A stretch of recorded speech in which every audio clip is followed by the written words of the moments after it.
refresh this several times because YouTube's weird like that. Yep, algorithm's terrible at times.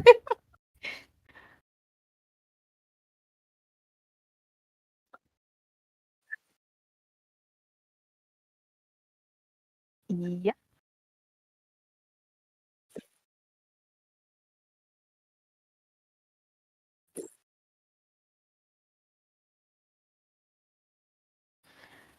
All right, looks like we are live.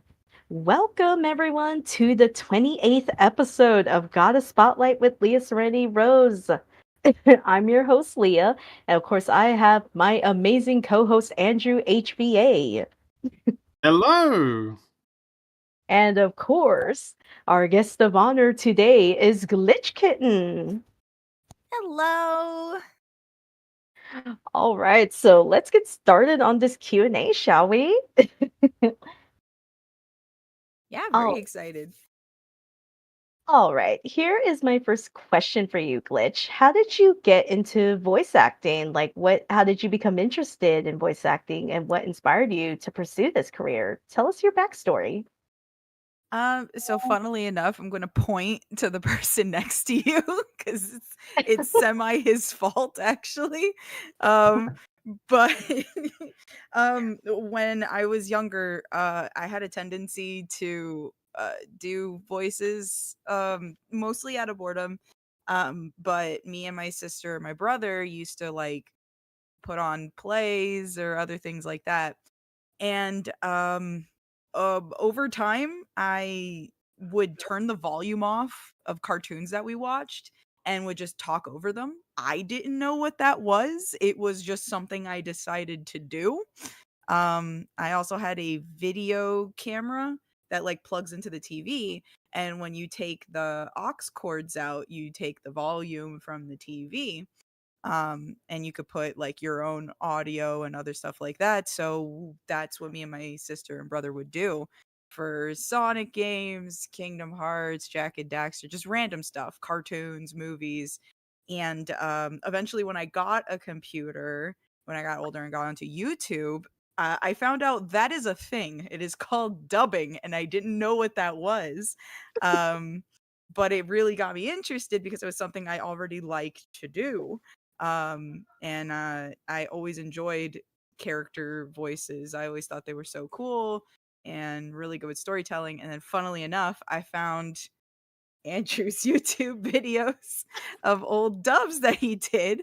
And I was hooked on them and other ones that I found in the community. And yeah, as I got older, I just did more and more and more for freelance stuff to paid projects for games to little animations to other stuff, and been doing it ever since.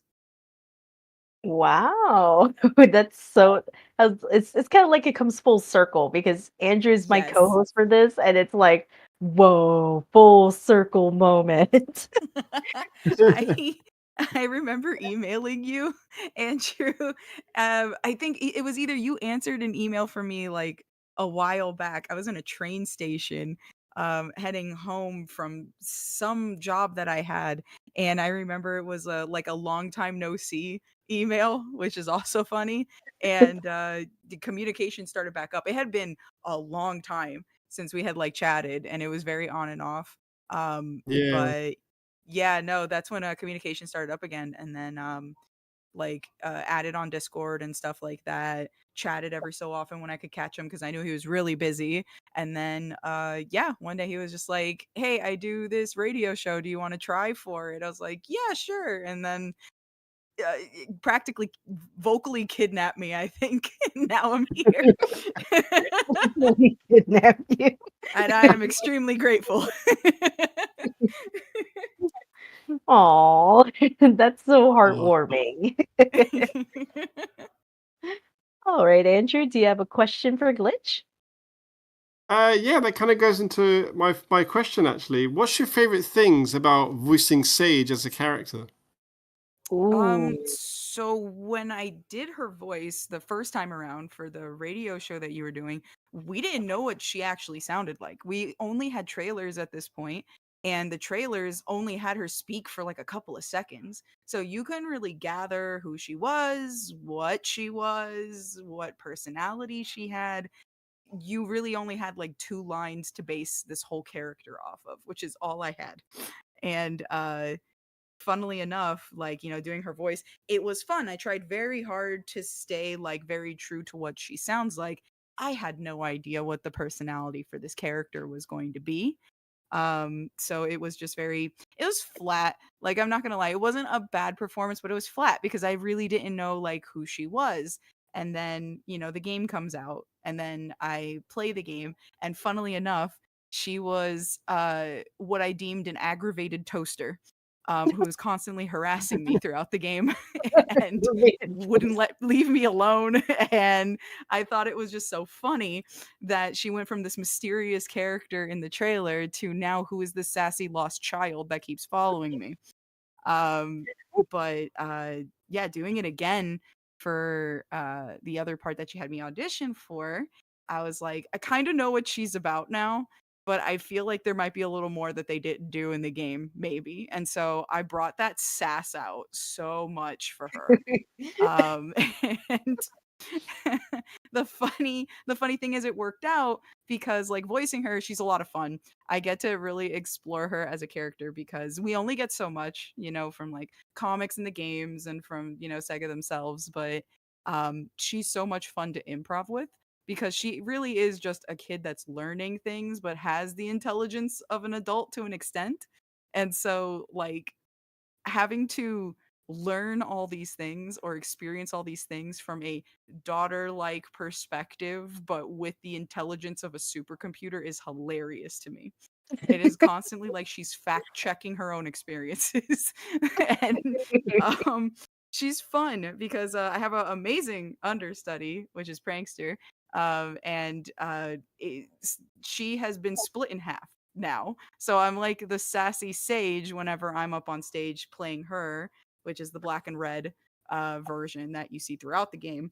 And then you have the blue and white one that you see towards the end, that Prankster absolutely embodies, which is a much more optimistic, not that the black and red one's not optimistic, but a less sassier, more bubbly version of her.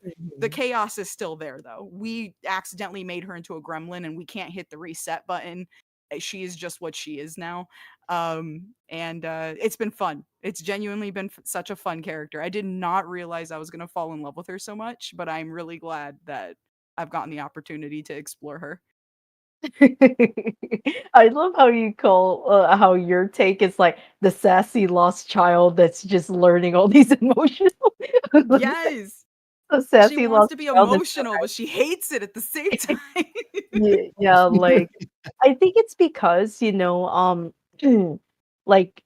like Sage's interactions with Eggman, it's like my whole purpose is to protect Eggman, but at the same time it's like because like Eggman doesn't really show his emotional side, she's kind of learning this from just just seeing the interactions that Sonic has with his friends, that's kind of where she's learning the emotional the emotional aspect because as we all know Eggman doesn't really show his emotions, and of course at the end of the base game of Frontiers, when Sage sacrifices herself, it's like he actually does shed a tear, but we just don't see it, Yeah. But then, oh, go I ahead. completely agree with you, honestly, because I feel like it's interesting that she had to learn to be a quote unquote person through his opponent. Because Mhm. a lot of humanity comes from Sonic's side, and it's not that Eggman doesn't necessarily have remnants of humanity. I just think he's an extremely closed off person when it comes to that side of him. Mhm. And there's no one to express that to, even if he wanted to. He's just got robots and other stuff like that. And most of his robots for some odd reason are just programmed to like literally bully him. I don't know what his issue is. Come on. There's no way you programmed Orbot to dog on you this much. You did something wrong. Yeah, So true, so true. yeah, But like yeah, no. Yeah, like and then of course we kind of see it more once they release the Final Horizon update, Mm-hmm. where Sage survives. And like he kind of shows it a bit. It's like you did like he pauses. It's like you did well, Sage. Like he's like Yeah. actually giving her a compliment, but he's like like you could tell it's like because he's been so closed off for so long, like, he Mm-hmm. actually has a creation that's actually showing how much she cares, Yeah. because There's a it's like bond he's here. yeah, it's obvious with, like, Orbot and Cubot, it's like they're there for comedy relief, and they'll and they won't hesitate, mostly Orbot, to basically, call out their boss Yeah. on his behavior and stuff, I so think that's the difference though, is that it's that hierarchy is different, the dynamic is different. Because with all of his creations, it's very much like he's the boss, but with Sage it's not that. With Sage, even from the get-go, it wasn't like I'm your boss, like do as I say. Because even when he was saying like run more tests, you could see on his logs that he was mostly praising like not Mhm. only just the work that she's doing, but more the emotional attachment that she was showing, like laughing Yeah. at his jokes or telling stories or Mhm. like wondering what she prefers for a name and other things like that. So it's like those are things he didn't have to think about for any of his creations. This is very Mhm. new. This is a new frontier, so to speak, with this kind of creation because this is something that is ever learning and is making him have to do the same thing. So I think Yeah. that's really cool.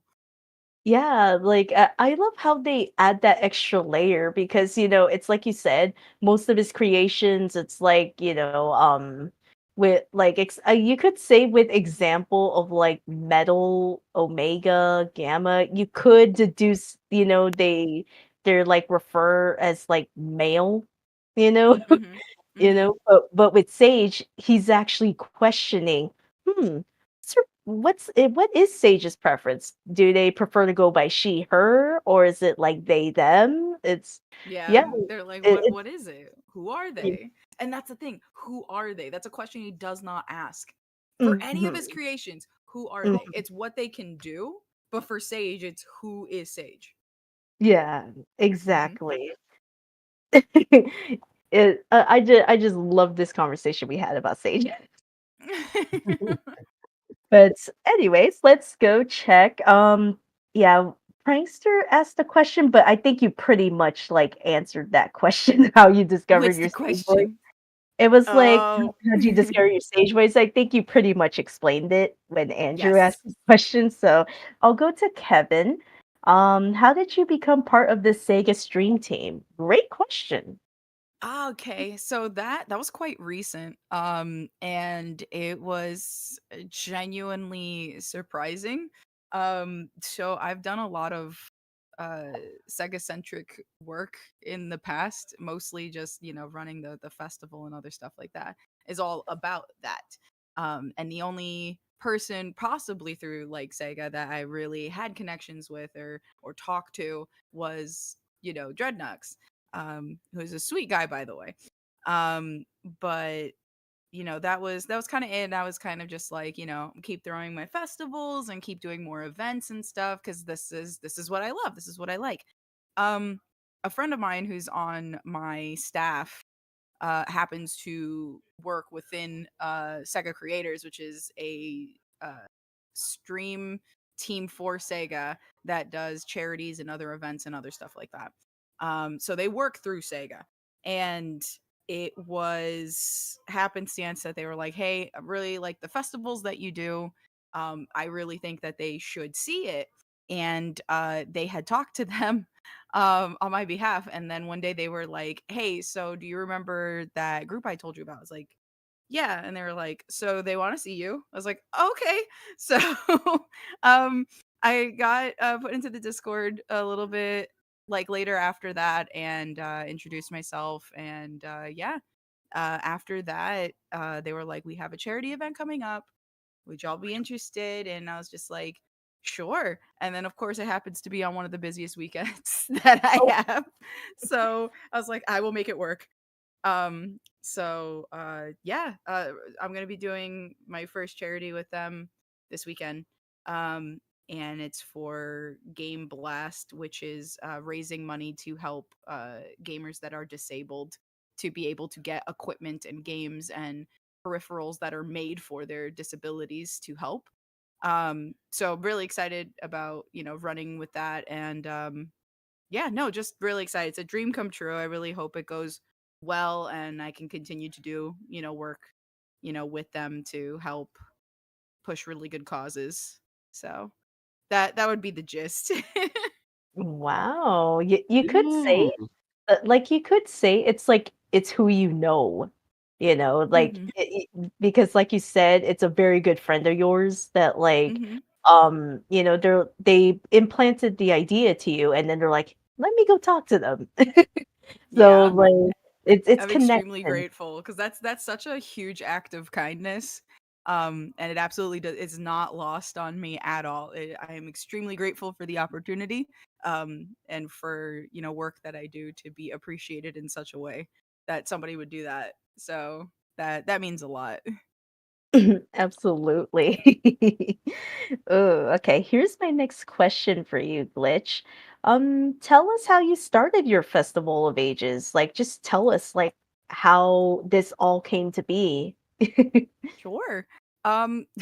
Festival of Ages is 100% a passion project. I started with nothing, and I sometimes run it. I wouldn't say with nothing, but with like 0% sleep.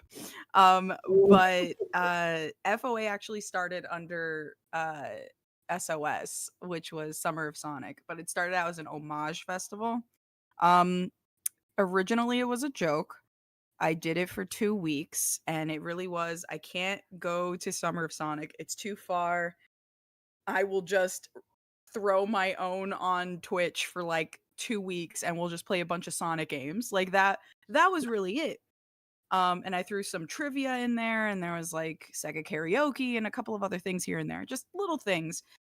It ended up attracting a lot of people who were like, "Hey, you got to do this again next summer." And I was just like, okay. So I did it the next summer. I think I started around like 2021.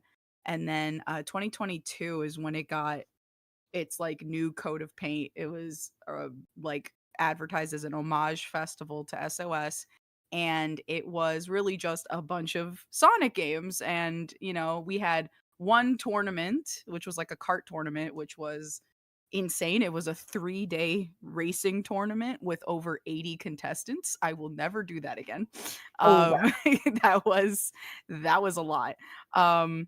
But it was really fun and everybody was just like, can't wait for next summer. And I was just like, oh, I'm doing this again.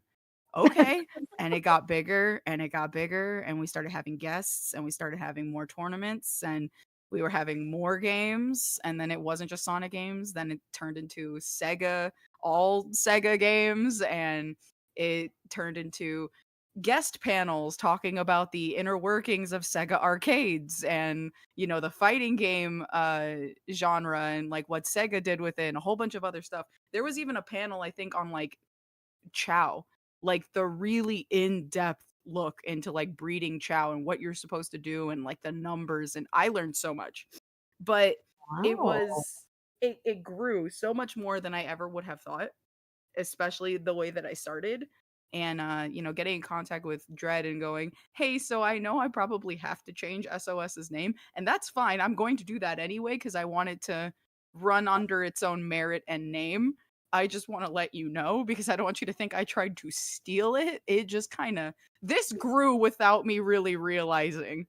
Um and he was just so cool about it. He let me elevator pitch pretty much what I was doing, and he loved it, and he was really supportive of it. And when FOA had its first debut festival, which was last summer, he did uh, an article about it on Sonic Stadium, which was really cool, which spotlighted our trailer, which is the first time we had a trailer for the festival, which was also amazing. It reached like 1K or something within like a few hours.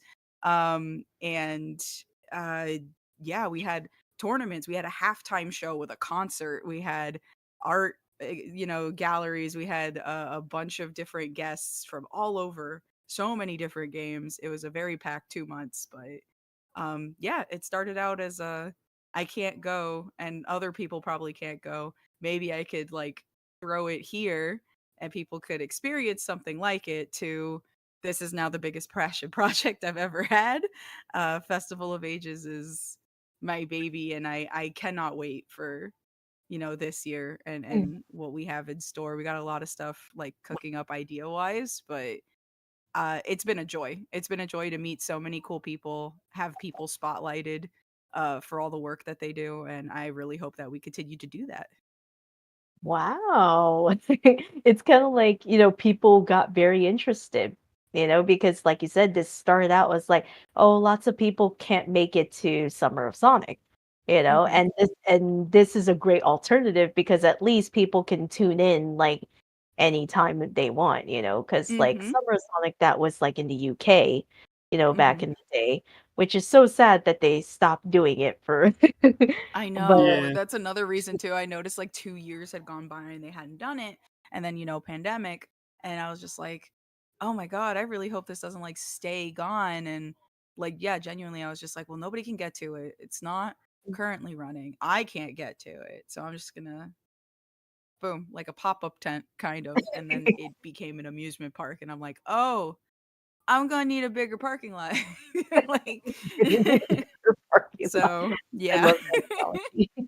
But that's just amazing, like you were inspired just because like, oh, I can't me and a lot of other people cannot make it to Summer of Sonic. Let's make this a thing online. And it worked wonders because like you said, it just grew and people were like, "Hey, are you going to do this next summer?" You're like, "Ah." Yeah. I'm So, already every time one ends, I'm already thinking about the next one and I'm just like my whole year is practically like planning for it. So, mhm. yeah. Yeah, like like for sure. Like I think that's what was interesting about it, and hopefully you get to do more prominent guests for this year in the summer. All right, Andrew, do you have another question for Glitch? Um, yes. Are you looking forward to Sonic Racing Crossworlds, and will you play a Sage in the game? Ooh. Extremely excited. It's been literally as soon as I saw the first trailer and I saw the gear under the blanket, I automatically knew it was a gear. I was just like, please tell me, please let me have the boards back. Please let me have the boards back. Um and yeah, no, it looks really interesting. It looks fun. I like the cross worlds mechanic. I like that you go into different warp rings and you can go into different like completely different worlds while you're racing, and that even on the other laps where you're not in a cross world, you could actually like find a shortcut that has another warp ring that lets you go into those random pocket dimensions for a short amount of time. That's so cool. I love that. All of the fact that we have a lot of machine customization is something I've been begging for forever. There's only so much you could do in TSR. I am not a miracle worker, but I'm about to be as soon as I get in that garage for Crossworlds. Um, Character roster, I really hope is huge. I do. They have quite the opportunity to really go ham on this. I would love for them to do the CTR route where they have an expanding roster over time. I Oh yeah. don't mind if they do like 1 year where they test the waters, and if it is really good and they make sure servers are stable and game is good and all that stuff, that they start giving us Grand Prix online where you can earn characters and character skins. Do you know how many costumes each character would have? Look at all the ones they release on the mobile games. Imagine having those in the racing games. Like, it would be insane Mm. how much content would be on this. And not just character DLC, but even track DLC, because CTR also released racetracks over time too. So that would be really cool because they have tons of games to pull from for crossworld stuff. And if they're also going to include Sega characters, they have those to pull from too. That's insane if they decide to. They have a lot to expand on if they don't drop the ball. But I have faith that the racing's going to be good, but we haven't heard anything about the OST. So it's a complete 180 from what they did for TSR, where all they talked about was the OST and not the gameplay. So Yeah. I'm wondering what they're going to be doing about this one. And yes, I will be playing as Sage. She grabbed one of the Titans and literally said, "I'm making you into a marketable car," and that is their fate now.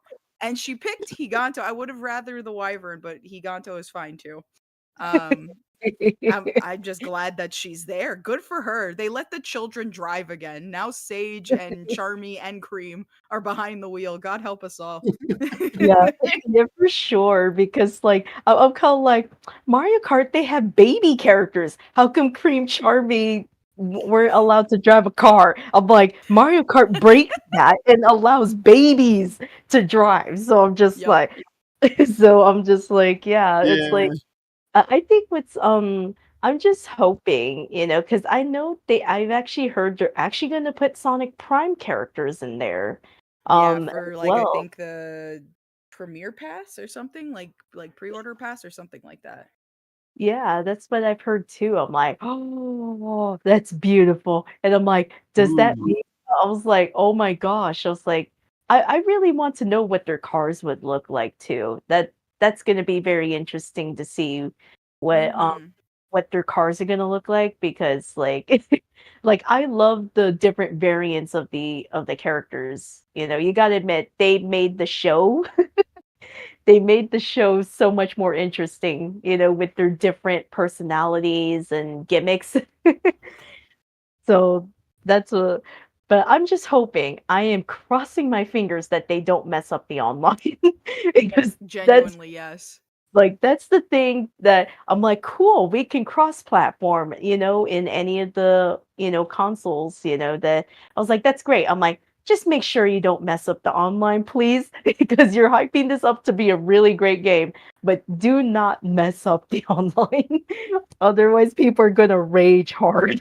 It's gonna be bad if they can't take care of it because TSR's online was also really shoddy at Yeah. certain parts and Oh then yeah. just stop support altogether. Yeah, like because I remember when Sonic Remix was doing this for Revel replays, they're like if the starting of the race takes a long time to load, they're like, "Uh-oh, someone's getting kicked out Mm-hmm. randomly." And I'm just like I am crossing my fingers they do not mess up the online for crosswords. I'm like, Yeah. "Please." I was like, "TSR I'm is so very worried, please. I mean, they're doing a closed beta for PS5, and I can only hope that they're trying to stress test how online goes. So Mhm. I want them to really take notes with Mhm. this and really make sure that this like gets observed, studied like hardcore so that they Yeah. make sure it's like streamlined for like launch day at least, please. Mhm. Um Mhm. but I had a slight thought actually on the way here.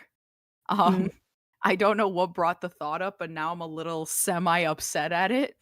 Oh, So have either of you played Sonic Generations, the Shadow Gens version? yes. Yeah. Mhm. I have. Okay, Yeah. cool.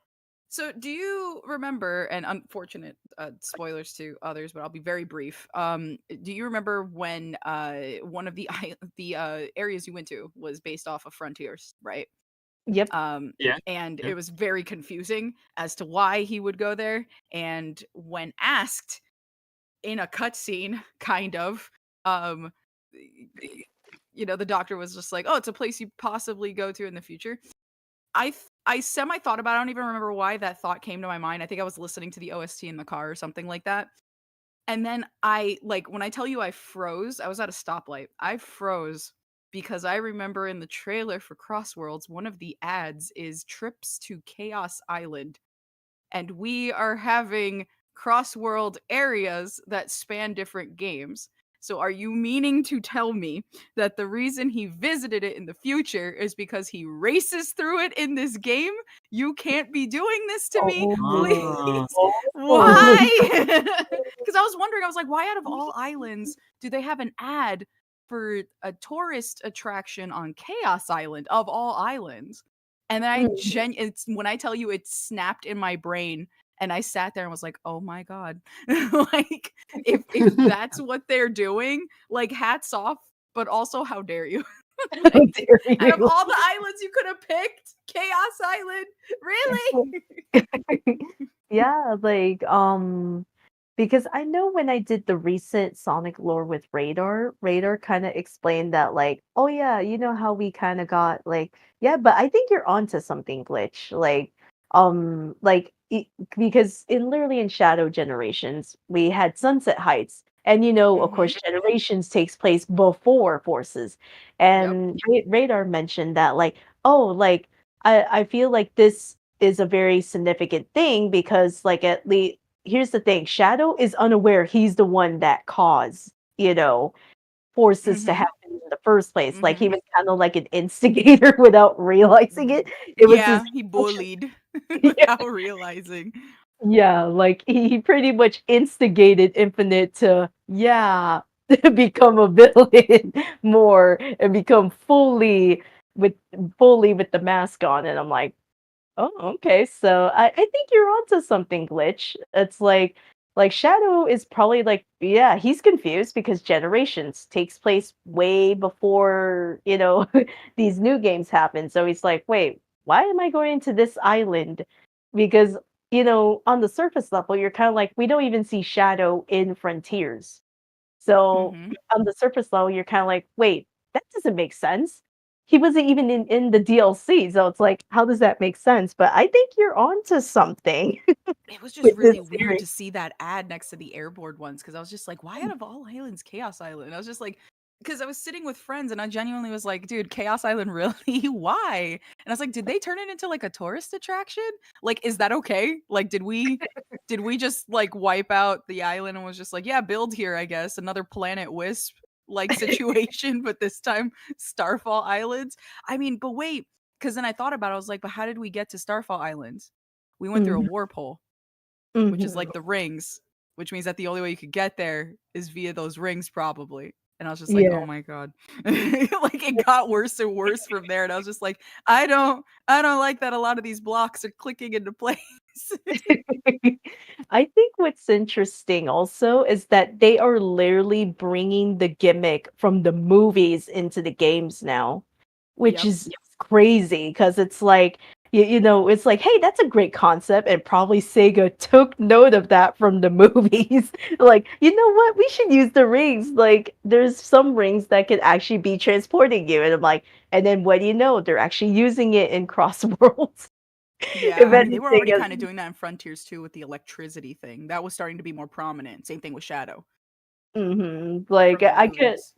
I could tell they were very inspired. They're like, it's like, "This concept and idea, I think we can utilize this in the games," and then what do you know, they're actually started using it more now.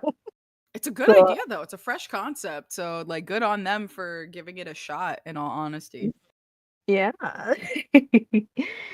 Oh my gosh. Okay, I see another question in the chat. Okay, wait. Oh yeah, here is one from Dino Kaiju. What was the inspiration for you to become a VTuber? Ooh, that's a great question. Mm. Let me think. So I had been streaming for a while. I want to say it's as a VTuber 4 years, and like I want to say it's just streaming maybe 6. Um, but I had always had a character that represented me for things that I did, but I didn't. I always wanted them to be on screen, not me. So I never like streamed with like a cam or anything like that. But eventually people like Kazuna I and stuff like that were starting to show up, and VTubing was still very new. So only people that had a lot of money to get these programs, to have these programs, um, which were mostly overseas, were the only like VTubers you'd see. But once it started getting a lot more available, which was probably around the time like Nienners and other ones started showing up, I kind of looked into it because I was just like, this is something that I've been wanting to do, and now there's a way to actually do it.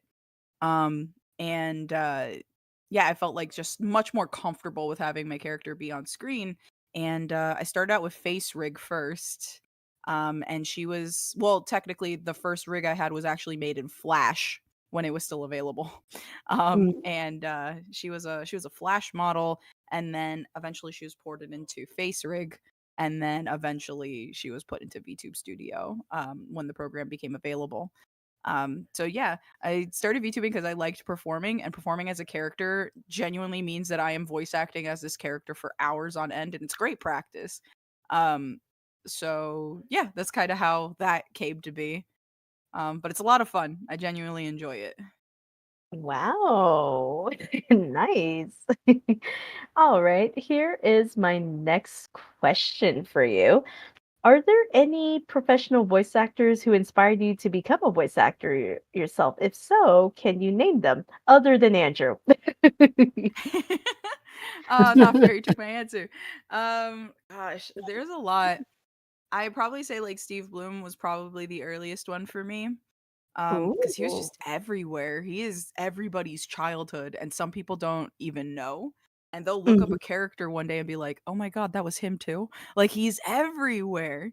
mhm, And I used to watch Cowboy Bebop a lot when I was younger, and mm, I absolutely loved the voice direction for the English dub for Cowboy Bebop, and he did amazing as Spike. And I couldn't get over just how much with just pacing and nuance to how like the voice direction was and the emotions carried and stuff like that. He's just really good at what he does. mhm, And so I really appreciate just the just all the work that he's done, all the characters that he's played over just huge lengths of time. But then, you had people like, Jason Griffith, you had people like Lisa Ortiz, you had people like um freaking Tara Strog for a while. There was just so many in the industry that genuinely paved the way for people's childhoods. mhm, Um, and we grew up with these characters, with these stories. They sound this way because of them. We mhm, recognize these voices because of how well the direction, how well of a character they play mhm. with just their voice. So there's so many, a lot to choose from, but I'd have to say probably those guys to pinpoint. Yeah, yeah, yeah, for sure. Like with Steve Bloom, it's like, yeah, it's like very, very well-known VA. Like it's like you said, he's like everywhere and without people knowing it until they actually look up his like voice credits, they're like, he Mm-hmm. did that? Like, It's an um extensive list, extensive, and I feel like there's always a new one like every day. yeah, for sure. All right, Andrew, do you have another question for Glitch? Yes, I'm going to give you a fun one. So, if Ooh. Sage took over the Eggman Empire, how do you think she would run it? Ooh. Hmm. For one, I bet you, and it's just probably the funniest like possible contradiction to a couple of things that people would assume, because they look at her and she's like, well, she'd probably just do what he was doing but better. I want to take that and go, if she took over the Eggman Empire, she would actually make Robotnik Land like real, and not what we got in like Unleashed. When I mean like traversable, like real, functioning, safe for like consumerism, but able to genuinely drain energy from the consumers. Like she would make it so profitable that even if it was doing a bunch of evil things, whatever is surrounding it genuinely wouldn't even have enough power to shut it down. It would be doing too much like to serve the city, which is a great position for her to be in. If she made something that is helping, quote unquote, the city, so much so that they can't afford to be without it, even if the conditions are evil and bad, they can't shut her down. So she could just have it run for as long as possible, so long as she keeps within a couple of parameters. So she would make that available because kiddo probably want amusement park. It'd be funny. Um, but two, I think she would probably create fleets of herself, but with varying different protocols. Oh. So, like, you know how there's like different versions of like Metal Sonic over time, and there's a bunch of egg pawns and other stuff like that, and huge masses. I think that she would probably create significant variations of herself with specific protocols in mind, like one for security, one specifically for like research and development, things to take burdens off of her so she could focus on other things within the compounds.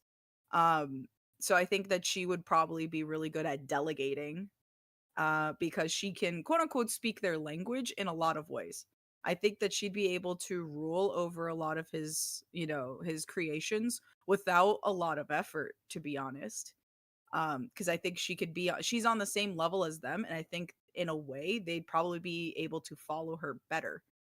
So I think Mm. she would genuinely make that amusement park real, and it would probably be the biggest, like, kingdom to ever, like, prosper ever.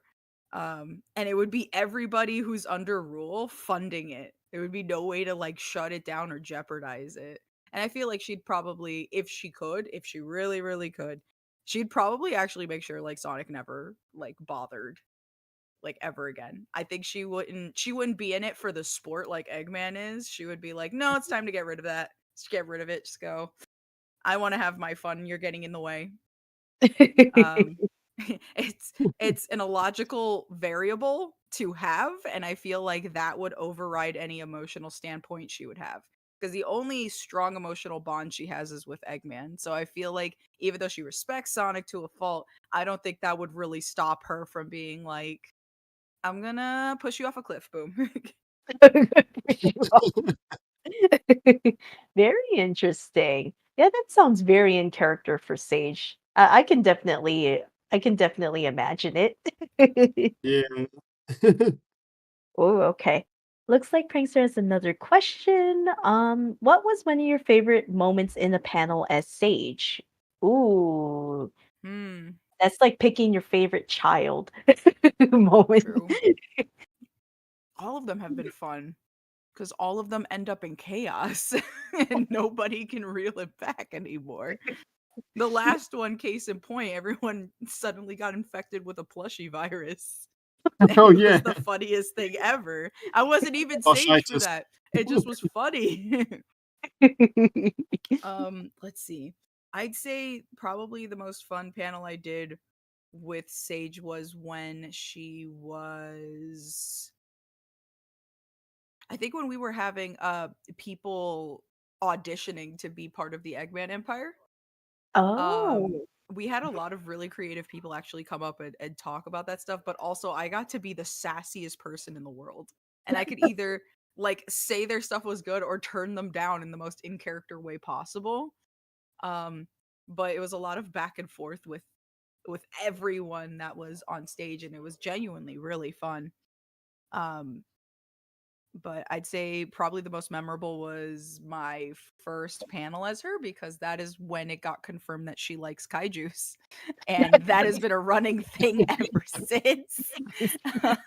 She loves kaijus, and she's not a huge fan of chocolate. And this is when her personality started developing, and now there's like a Sage canon within, Revo. And I think that's really fun because all the characters there have their own, like, Revo canons, and Sage's is slowly developing anytime I show up or in pranksters around. And I think that's super fun that she's just a storybook that gets pages written in every so often, and it's the wildest things I ever see. Genuinely, I wouldn't trade it for the world though. But I'd say the first panel that I ever did as her was probably the most fun because I was nervous, but everybody was so nice, and it was just a really cool time. Nice, nice. Ooh, okay. I'm okay. Speaking of Revo, here is my next question for you, Glitch. Tell us your experience of being a part of the Sonic Revolution voice cast and how it has helped in your voice performance, like improve, yeah. It's helped immensely because it's all improv, which is my favorite type of performing because it's literally all I do. um, but yeah, getting to play a character that people like, and they enjoy your performance of them is really fun. I enjoy the audience at Revo. I enjoy working with all of the talented people in Revo. All the voice actors and actresses are fantastic. They're all goobers, and I think that's probably the most fun part, is that everybody there is very down to earth and just is really passionate about doing this and bringing a really good performance and experience to other people, which I adore. Um, so it's been nothing but a great experience. I have always had fun no matter what panel I've either sat in on or been in, either as myself or as Sage. It's I've met so many cool people. So many cool people, had so many fun moments. And even getting to spotlight them in my festival was also fun. But genuinely, I am so glad and so very honored that I got allowed to audition and be a part of the Riva voice team. It's very fun. Awesome. All right, Andrew, do you have another question for Glitch? Yeah. What's been the hardest video game you've ever had to like try to beat? Ooh. That's a good question. Hardest game I've had to beat. Okay, some people might laugh because it's probably not hard for other people. Um, Sonic Advance 2, actually. I Oh. uh Hmm. I don't like the one-hit kill bosses. I don't like the really bad terrain that you're running that if the terrain goes up, you are now easier to hit because the boss is touching that. And so your hitbox is also now part of that. Oh. Um Oh. I hated getting lost in Advance 2. I hated feeling like I was dumb in all of the levels in Advance 2. I beat Advanced 1 skin of my teeth because I was doing really well until I got to the last level, and then it was a gauntlet of trial and error until I beat it for like 2 hours. And I did it live on stream. And when I tell you I was ready to chuck my controller, and I don't usually rage at games like at all, this was causing me to have like I was ascending into hell and descending from sanity. Like I was going through 50 different emotions, some not even discovered yet. I was going through it. I really was. But I beat it, and I really did like Advanced 1, but I played Advanced 2, and it's not that it's a bad game. I just can't. I just emotionally am not available to go through that again. I can't. I got killed at the desert boss, and the pained noises that came from me as I like just left my controller and left the room. I could not. I can't. I'm not strong enough. Oh. Were you kind of like disgust from inside out where it's like, that's it, I'm done. Like- Yes. Like genuinely, I think it was after like maybe the 12th time of playing it, I was just like, this is no longer joy I am feeling. This is spite, but it's not the motivational spite. It's the spite that makes me sleepy and want to go to bed. Like, I disobey you, I'm leaving. Oh. Wow, Oh. very interesting. I know a game that I think that I had trouble with was I'm trying to remember. I know like I think like when I tried to play the DLC for Sonic Frontiers, man, they go hard in those Oh my trials, man. god. Like Mhm. like from what I noticed that when you play the trials as Sonic, because Sonic has to do those trials, like for Mhm. some reason you go at the speed when you first started the game, and it's like, why are you doing this to me? I don't have my full speed from when I like yeah. I think that was the very challenging for me. And then I'm kind of like disgust. That's it. I'm done. I was like, I don't want to do this anymore because you slowed down my speed. So when I first started the game, I'm like, no. Here you go, Sonic, your first trial. We are taking your legs. Good luck. Like, Yeah, okay. that's literally what it felt like. Like, I was just like, "Wait a minute, why is Sonic slower in this trial?" I was like, "I know I'm pretty fast now, you know?" And I'm just like, "Why is he" I was so confused. I'm like, "Oh, is this the trial where he has to go at his speed when he first started the game?" Cement feet. You get the labyrinth shoes. Yeah, exactly. Oh my uh, god. I remember playing that DLC the day it came out, and it was very broken. It didn't go through its patches phase yet. Mhm. So when they let me be Amy, I was able to fly to all of the puzzles I was not supposed to fly to.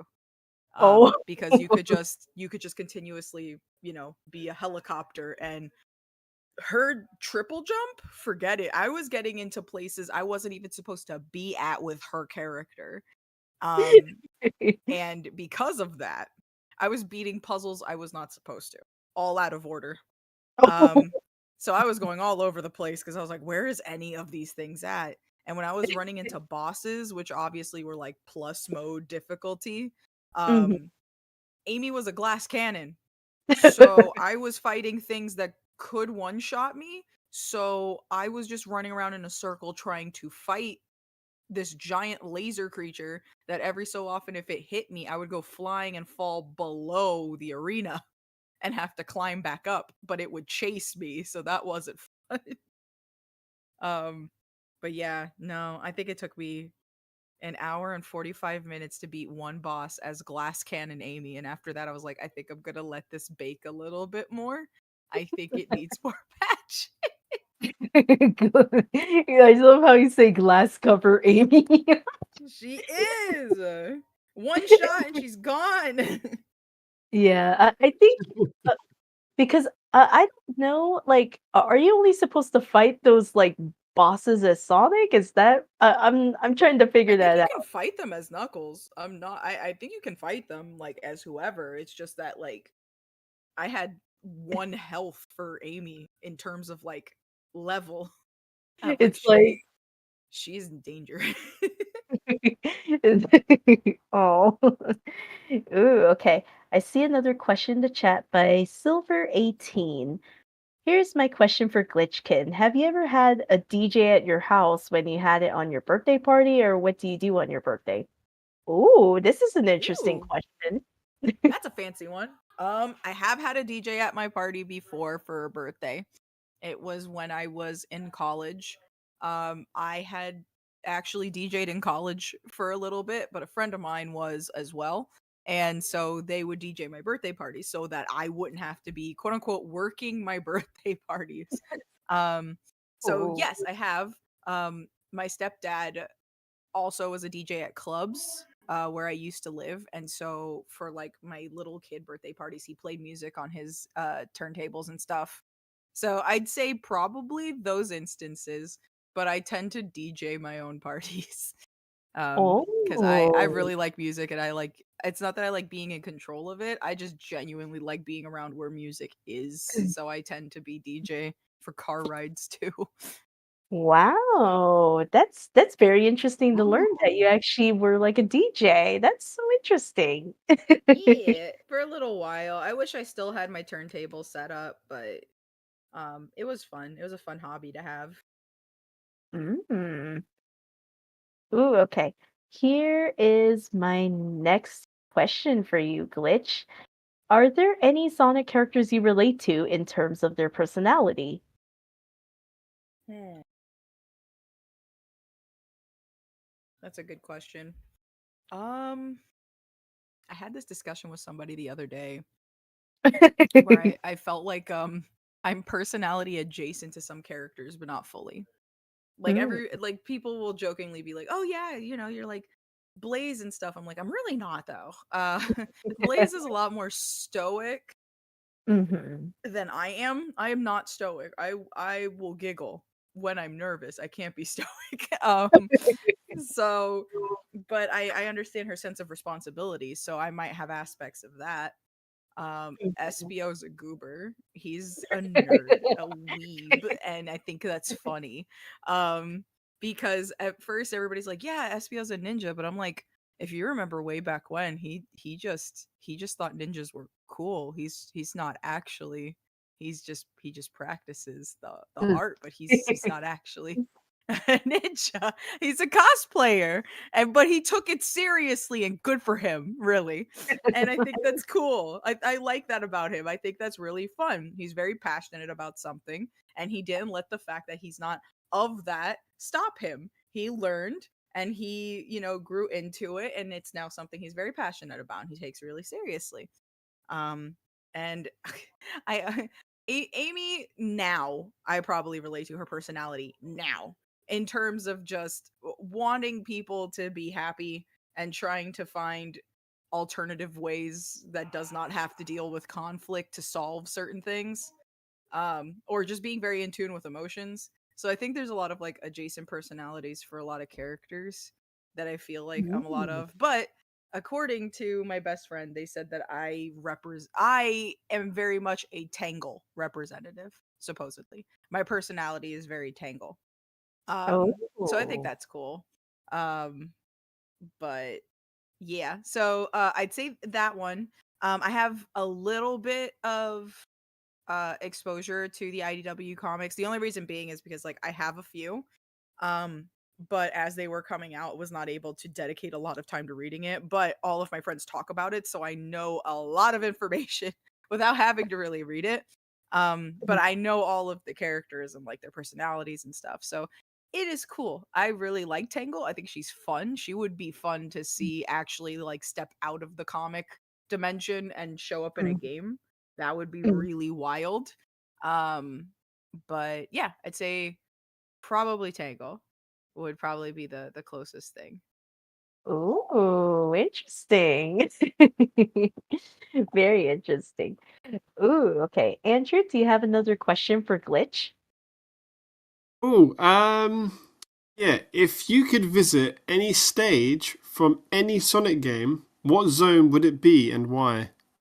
Ooh, Ooh. that's a really good question. Ah, this is like picking your favorite child. um, shoot, there's a few. Um, heck, I guess I immediately thought of Night Carnival. Um, because I just really love the aesthetic. And also Sonic Rush is the best. But I think out of stages, I'd really like to visit shoot Chunan. Chunan looked really pretty, which was where like the Dragon Way and stuff is in Unleashed. It's a really gorgeous area. So I'd say for like a 3D stage that, but for like a 2D stage, it would probably be Night Carnival. It's so fun. There's roller coasters everywhere. It's a giant amusement park. It's so much fun. Um, the PSP cousin of that stage is terrifying because there's Jack in the Boxes that attack you and teddy bears that also latch onto you. I don't know what they were on when they did that one. I think they didn't like me. But they they both give out two different vibes when going to an amusement park.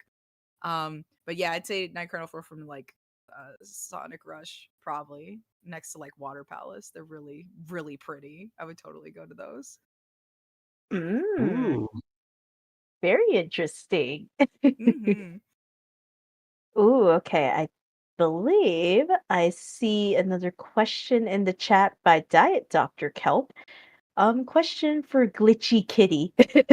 That's cute. Hee What would hee. you That say my friend. what would you say is a dream role? A character you would give anything to play? Oh Ooh. Ooh. gosh. That's really tough.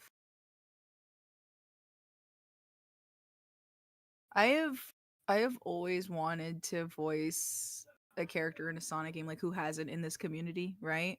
Like that's an Ultima goal type deal. And I always felt in a way though that I would rather voice somebody new. And the reason being is because I feel like there's so much of a legacy for a lot of the characters that I'm not I'm not sure if I could really match up to what's already been put on the table. Um Mm, and it's not in terms of I'm not confident in my voice. I'm more not confident I can bring the same type of performance. My performance might be suited to maybe something that's maybe new or something like that.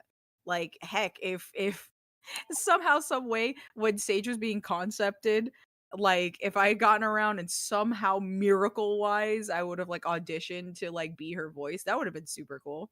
But in terms of like really really role I've always wanted to do a voice role in an anime, either as like a villain or a protagonist, either spectrum. I'm not super picky on like whether or not I need to be dead or my family dead so that I could be a hero. I don't know, animes are weird.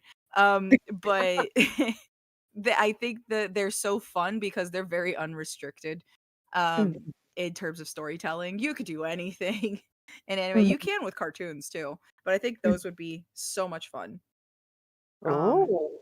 but I have a slight selfish one, and this one is genuinely only because of my mom. I would love to voice in a Legend of Zelda title because that is my mom's favorite franchise. Um, Oh. it's one of her favorite franchises. I would love to voice in something like that too.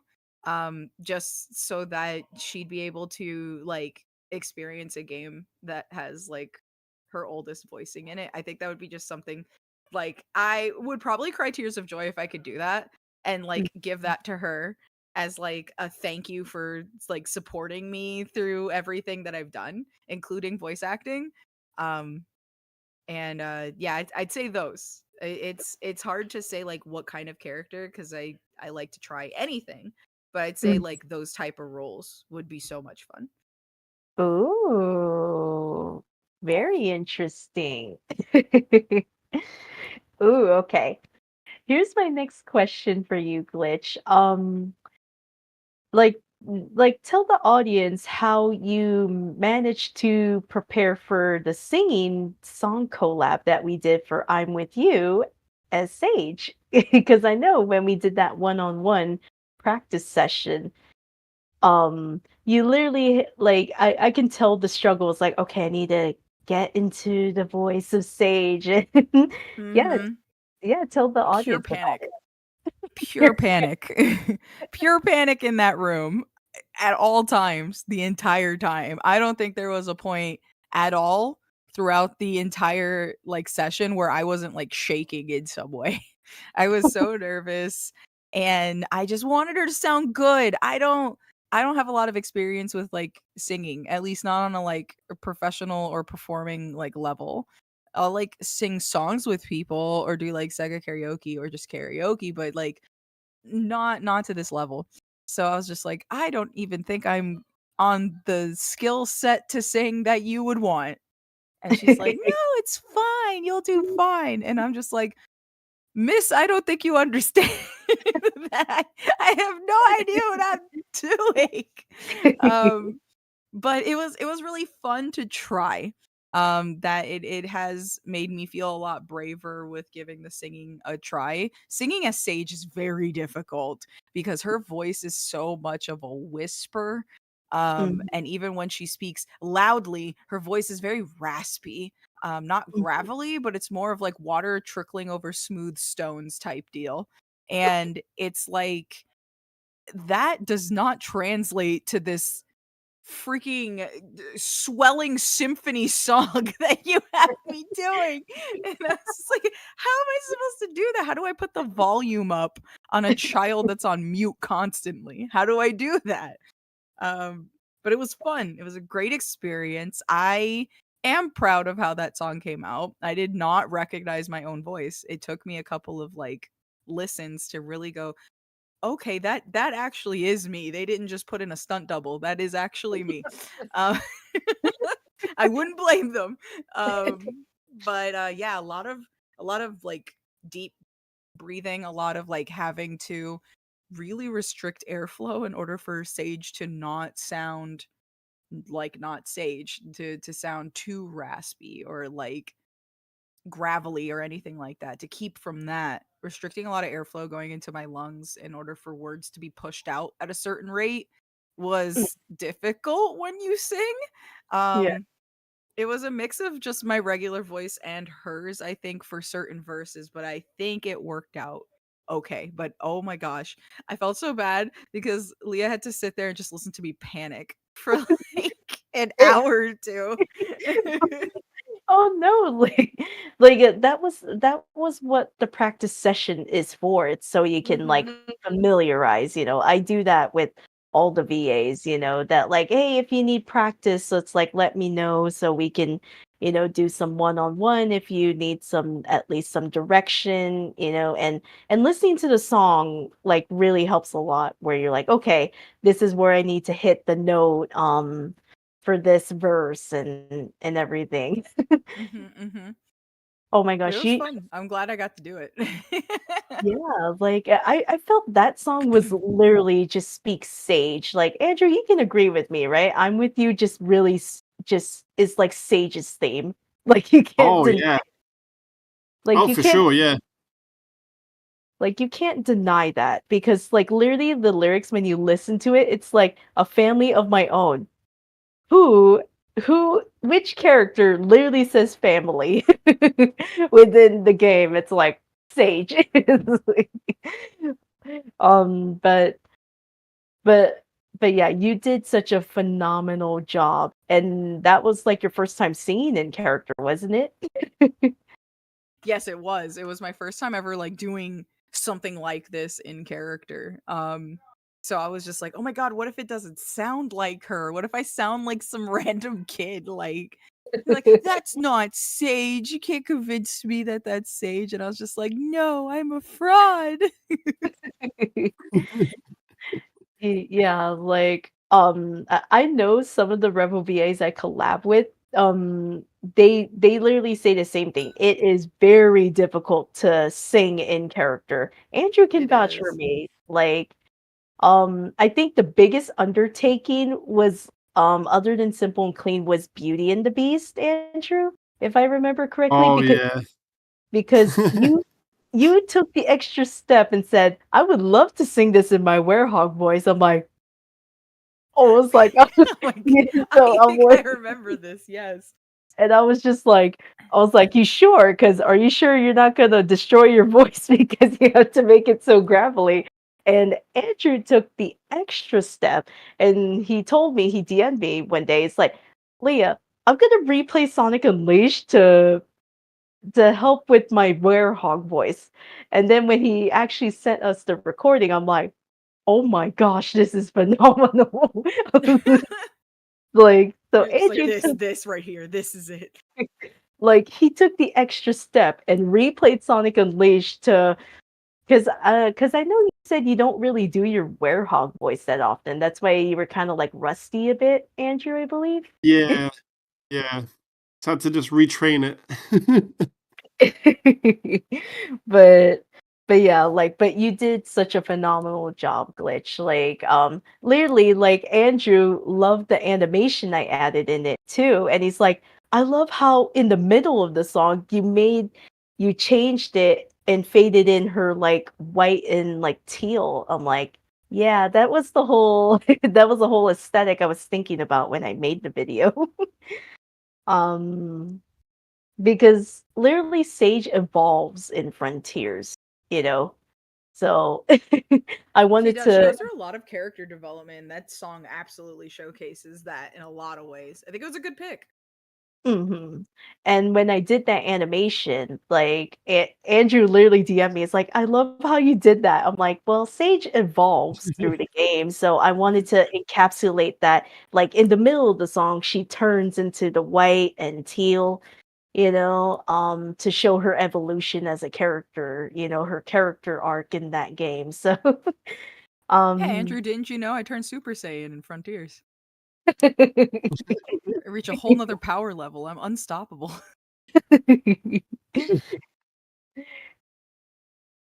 Okay, here is another question I have for you, Glitch. Mm-hmm. Which other Sonic media are your favorites other than the Sonic games? Ooh. Ooh, good question. Let's see. Other Sonic media besides the games. Uh, Funny answer. I like the plushies. They're funny and sometimes are made correctly, and sometimes there was an attempt. So those are funny. uh, I enjoy I enjoy like the books. There was I used to have a collection actually of like some of the older comics, but I really enjoyed the books that really went in depth about the world building for uh Sonic like cartoons and stuff like that. There was an old book I had that talked about some of the concept art from Sad AM and from like Adventures of Sonic the Hedgehog. And it was like mixed with a whole bunch of other things. It wasn't strictly a Sonic book, but those were just so fun to like see because they were really, really nice. And I love art books in general because they're so much fun to look at. Concept art in general is like so interesting. It's like the blueprints for what could have been. Mhm. And so those are really fun. But I genuinely really like, aside from the games, the music. The music will always be the best. I enjoy the shows that we do get. Boom was hilarious. I Mhm. am either really easily amused or that show was a lot funnier than it really needed to be.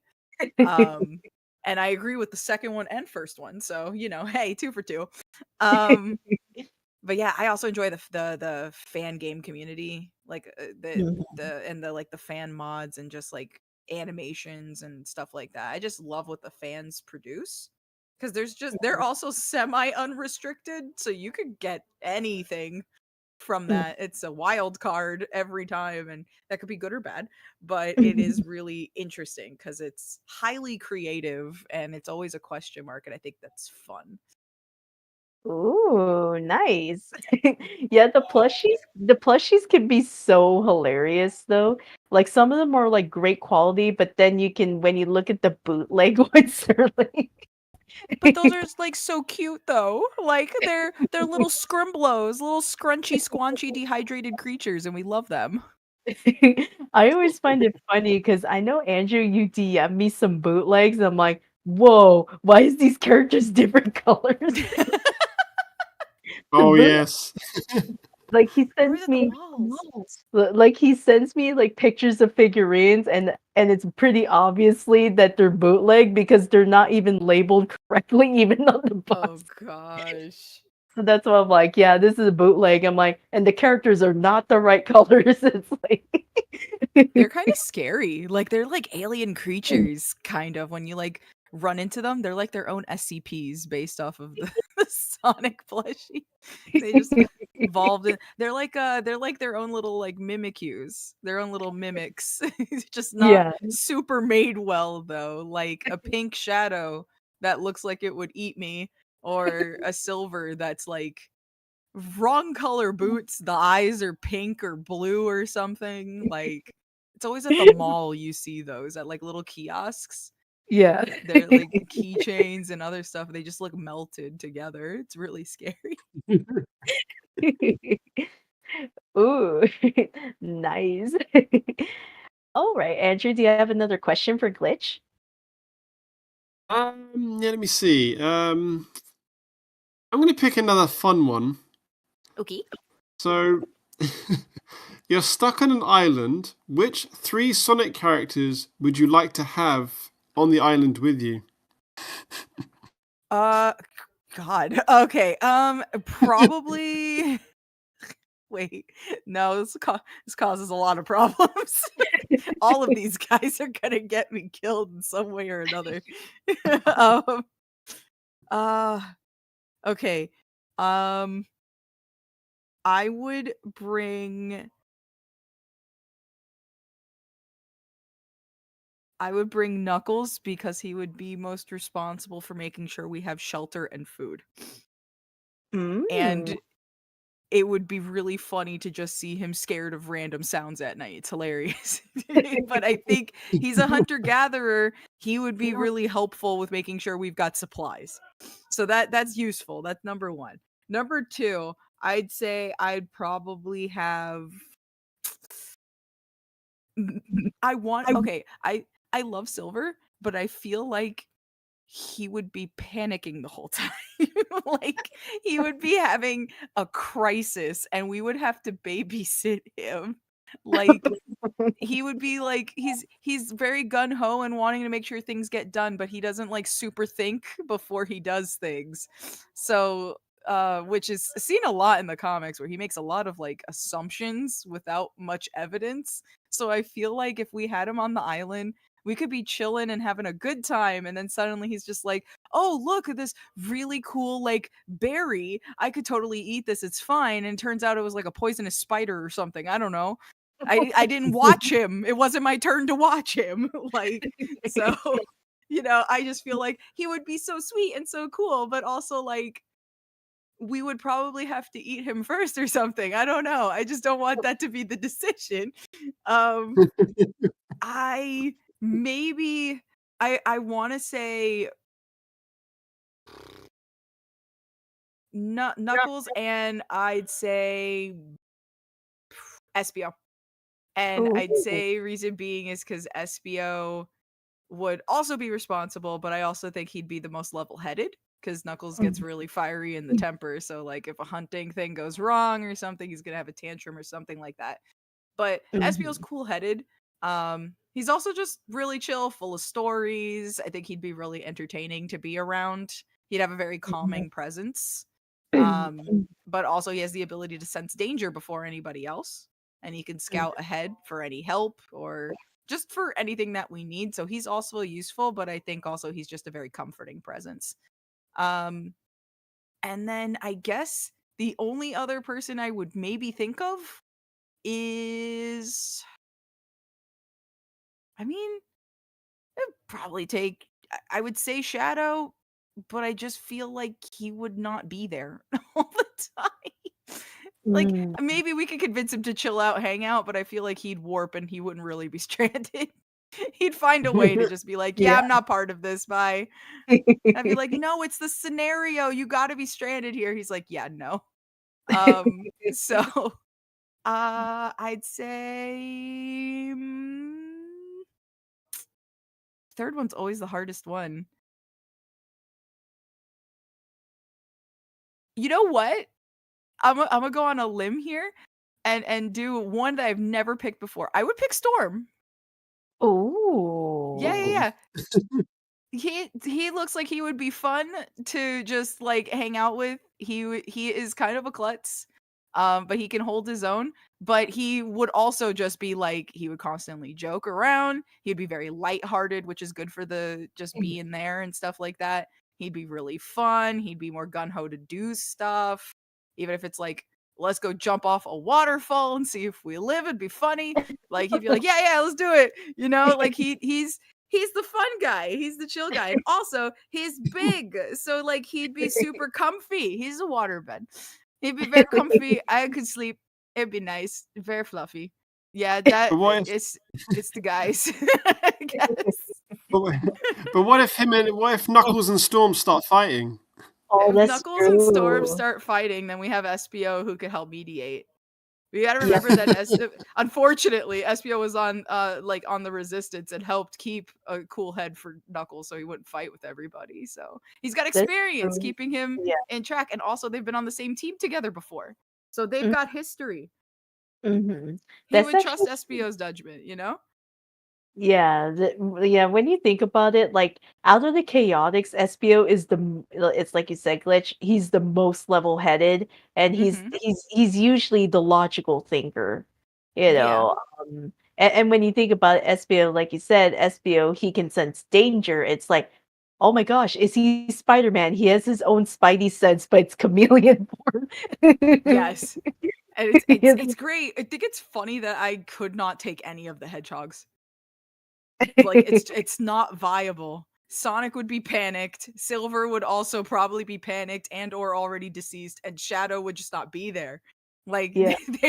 they would not they would not function on this island very well, which Yeah. sucks, but it's fine. We found the very capable bros that we have the two friends that will eventually adopt Storm into their friend group.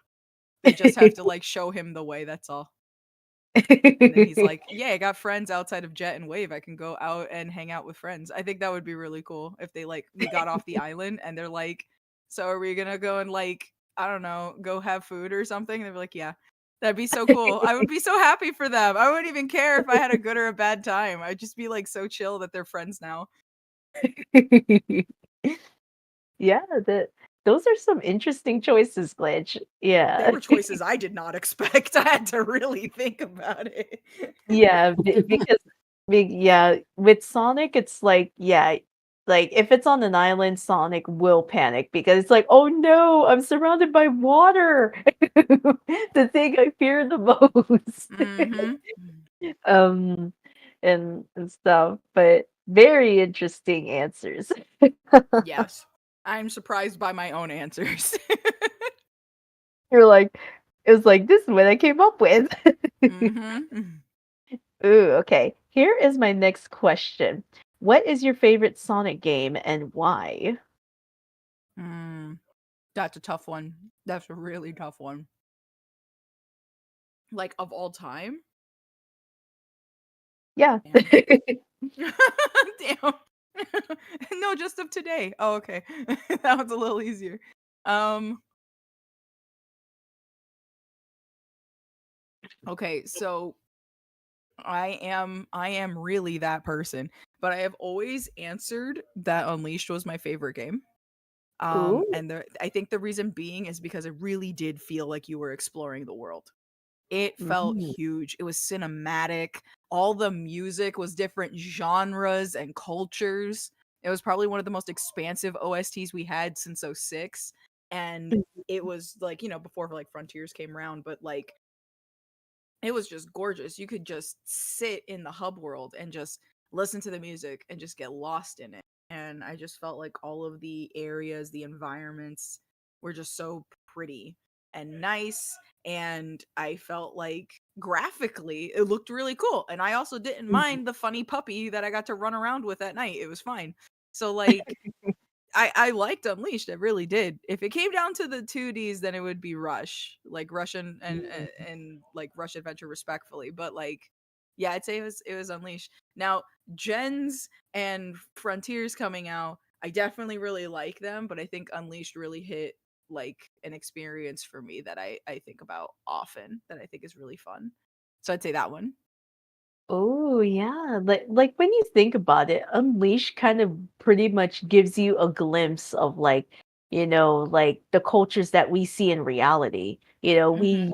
Like it's clearly that you see like African culture, you see like Asian culture in here. It really shows the diversity and it kind of immerses you and it makes you actually like, "Ooh, I wanna travel to these other countries in the world." Yeah. Like like, because, I know when I played Unleash, I got that experience where it's like, it makes me actually want to travel. It does, and if it didn't have an impact, then we wouldn't see it referenced so much. How many times have Mm, we seen like Spagonia or even Holaska or like Chunan or other places within Unleashed that get referenced either musically or like a racetrack or a random stage in something? You know what I mean? yeah. It was that impactful that it shows up in other places. Mm. Because they were just bigger than life locations, and I really love that. Especially Empire City, felt like home. Mhm. And it's like you said, the graphics were groundbreaking for that time too when it Mhm. came out because it's like it was Mm. so detailed. It's like, wow. And then you're kind of like, how come the other games weren't this as detailed as Unleash? Like you can tell they put so much care and detail into all of these locations in Unleashed. And Mhm. and and and it clearly shows. It does. I stand by Unleash for two big major reasons besides those. One, the opening cinematic is still the Mhm. best we've gotten Mhm. since. It is the Yeah. most gorgeous opening cinematic, and we have not topped it. And it's really a Oh yeah. shame, but it is Mhm. genuinely pretty. Yeah. And two, it is probably a very few Sonic games where you actually feel the speed that Sonic is Mhm. going. That it's Mhm. practically almost uncontrollable unless your reflexes are super fast, which when you Mhm. get to that point, it's awesome and you go into a flow state. But it is one of few Sonic games where you really felt like you were going fast. You were feeling the Mhm. speed. Yeah. I actually agree, yeah. It's like it's kinda like, when you're playing a racing game and you're like, "Whoa, I didn't even realize I was going that fast." Like, Mhm. because if they actually had like, how they measure speed, like whether if it's in kilometers or MPH, I'd be like, "I really am going that fast?" Like in game time, so but yeah, Unleash was very groundbreaking for its time, like the graphics, the gameplay, like lots of people commend the game for that, for both the graphics and the gameplay. And people love that you can drift and then turn and it's like it feels satisfying too when you do that in Unleashed. Yeah, I think the only times I ever realized I was going too fast is if I slammed into a wall. I always apologized after. I felt so bad. was like, "I'm sorry, Sonic. My I didn't reflexes dodge are." fast enough. I'm sorry. But we don't get that again. We got like the tripping and colors and stuff, but we never got him like cartoonishly like splatting on the side Mhm, of something. I think mhm. that really added a lot though to his just like the personality of his movement. So it's kind of a shame that it didn't come back. I always found it hilarious that I think it's, I don't know if it was Unleash first that started the gag trend where Sonic just falls flat on his face. Was Hmm. it Unleashed? I think that Like, is that always unleashed. Yeah. because I'm just Yeah, I think like so. Yeah. because when I saw that, I was like, "Oh, okay, yeah, it makes sense. He's not a cat, because you know how the phrase is, usually cats should be falling on their feet, right?" But I was like, but then when it happened, like in other games, I'm like, this is becoming a gag, isn't it? And then they literally did it in Sonic Prime, where Sonic kept doing the exact same thing, falling head on his face. I'm like, yeah, they got this from Unleashed, didn't they? Like, Yeah. And it followed him for a while. I think the funniest iteration of that is actually in Frontiers, where if you just get like punched by an enemy, you just go flying face first into whatever direction. He doesn't even try to like brace himself. He just goes full face into the ground every time, like a dart being thrown. I'm like, dude, put your hands up, something, roll. I don't know. You can't. That's not good for you. The concussions are really bad. because I do wonder that too. I'm just like, Sonic's pretty lucky his face is not messed up at this point, the amount of times that he falls flat on his face. Um, Poor guy. yeah. Andrew, do you have another question for Glitch? Yeah. Are there any other hobbies that you do that we don't know about? Mm, I do write a lot, like maybe too much. And that probably sounds like a really weird thing to say, like, oh, what do you mean by like writing too much? I mean, like, I have a drive that has like so many documents of random stories or game dev notes or random poems or other just things that I like to write that are Oh. too much. Like so much. There's so many. There's random documents in there that I don't even remember writing. But sometimes I just get into those like weird moods where I'm like, yeah, I got to write something and I just for like 3 hours. Like I think a friend of mine one time was like, "You want to do a writing exercise?" I said, "Yeah, sure." And they gave me a writing prompt. I think it was something about a character becoming like a feeling left behind and then developing from that pain into the opposite of their morals. So I was just like, okay, I'll grab like a Sonic character or something and I'll just write like a really short one off or something. So I expected to write a paragraph. I wrote mm. 5 chapters and it became like something where like every other week people were like, "So when's the next chapter coming out?" And I was like, "I did not write that with the intention of continuing, but I'll see what I can do." And then I would write another chapter and then I would write another chapter. Mm, I haven't finished it and it ended up more displaying a weird fixation of him becoming a martyr due to always saving people but feeling like the respect is not mutual. mm, So I explored that a little bit because I feel like it was touched upon a teeny bit in Frontiers in a way, or it could have been, and that would have been a very strange twist. Um, because mm. then him getting corrupted would have maybe made a little bit more sense. But um yeah, I did that just for fun and then it ended up with chapters and a synopsis and I was just like, all right, maybe I need to put this down. Um but I guess there's that. I collect a lot of music. I like collecting vinyls and just collecting music in general. Um let me think. Movies. I tend to really like horror movies, but I genuinely love watching really old films. Mm, I'm always curious about films I've never seen. So they're really fun to just kind of see the cinematography for it since I went to school for film and animation. So it was fun to like watch that kind of stuff and still kind of explore those things. And aside from that, I guess drawing. Drawing mm. is another hobby that I tend to do a lot. But I feel like I'm kind of vocal about my hobbies, or at least I share my hobbies a lot. I don't know if there's any like, oh, no, I do. It's a vice. Please don't laugh. I'm struggling and healing from it.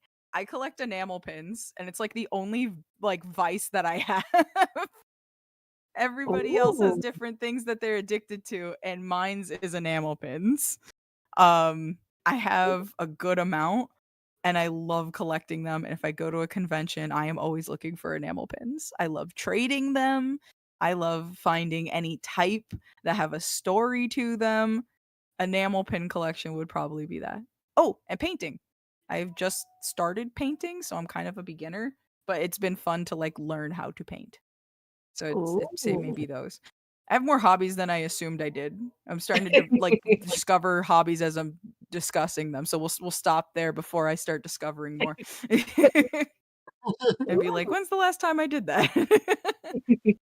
Ooh, enamel pins. Very interesting. Like, Mm. because I actually have friends who collect enamel pins, so there's no judgment on my end. So, I like, love them. They're so cool. I find it interesting that like I know some of my friends that are into enamel pin collecting, they always like going for the Disney ones because like they are very limited edition. Mhm.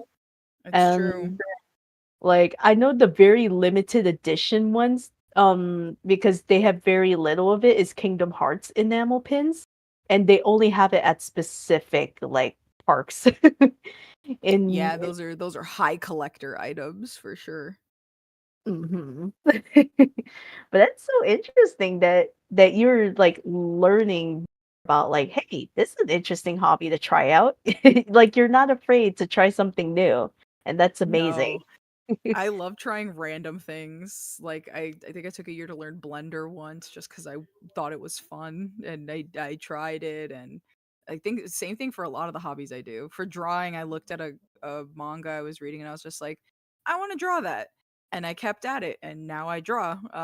Same thing with voice acting. I didn't know what that was until I like saw it on YouTube when it was defined, and I was just like, I like doing that, so I'm just gonna continue doing that until I don't like doing it anymore. And that hasn't happened yet, so you know, it became a long lasting thing. Ooh, okay, here's my next question for you, Glitch. Which Disney songs would fit the Sonic characters you voice and why? um, huh. Oh, there's another one where there's like too many. Um, let's see. For Sage, what would be a good song for Sage? That's a good question. If Sage could if Sage went full villain, I think Poor Unfortunate Souls. And the only reason being is because she would have the high enough intelligence and information bank that people would genuinely want something from her that only she can provide, which is information.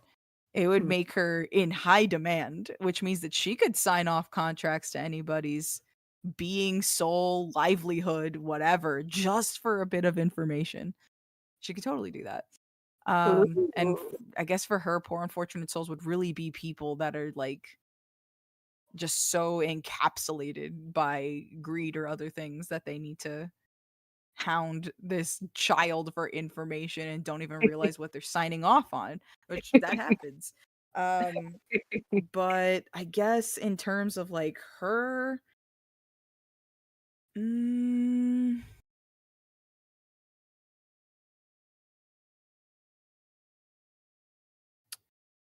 there's not a lot that I think. I mean, there's a couple of like family friendly ones that work, I suppose, with her for like standard stuff.